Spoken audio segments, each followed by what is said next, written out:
So going back to your powerlifting background, Yeah. I think that what we're looking at is, when I look at your leg development, so we need more outer sweep on the quads, right? Yes. When I look at your leg development, I see somebody that has had toes turned out in probably maybe a wider-ish stance. Yes, very much. Which, once again, is improving your leverages. Yeah.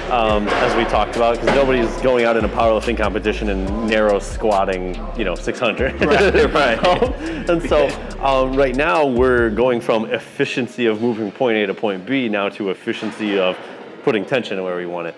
So generally, you're going to get more of this outer sweep with the vastus lateralis.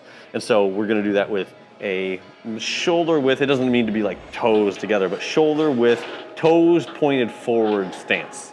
About you think about right in there? Yeah, that looks pretty good right there. Yeah. Like toes pointed, for looking at the toes pointed forward. You can have a slight turnout, but so we want, and then it really just becomes a matter of doing high enough reps in this, because I know you've had some injuries in the past that will prevent you from going super heavy, especially with this stance. Yeah.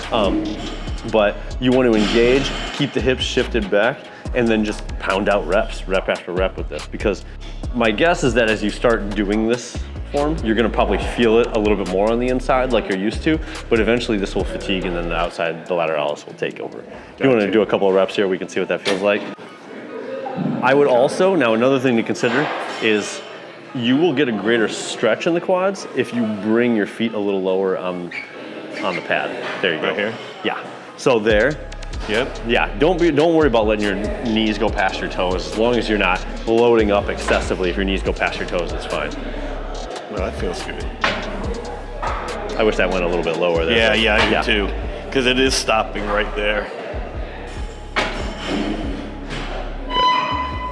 And I wouldn't lock out at the top. Do not? Yeah. What about the bottom? Do let it hit? I would stop just short of it.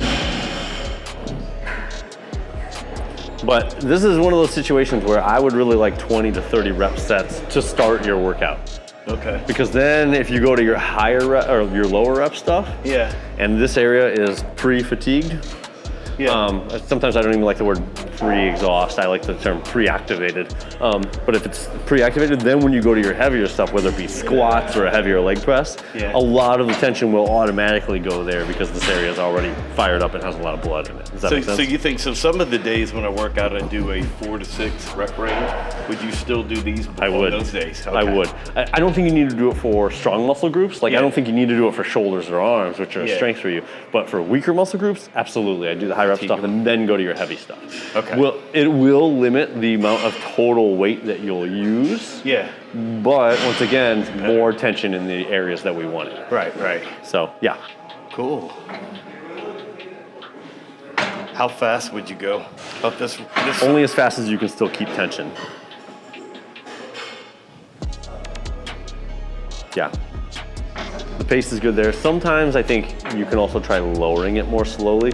The eccentric portion, the lowering of the weight, that can sometimes help going a little bit slower there. But once again, on these longer sets, it'll kind of balance out with time under tension. Burning. Yeah, good. That's what we want. And it tells us we're getting it where we want it. All right, cool. So yeah, then if you do 3 of those and then go to squats or leg presses, it's gonna be a whole different ballgame. And same thing on the leg extensions though. Toes pointed forward, don't dip them out.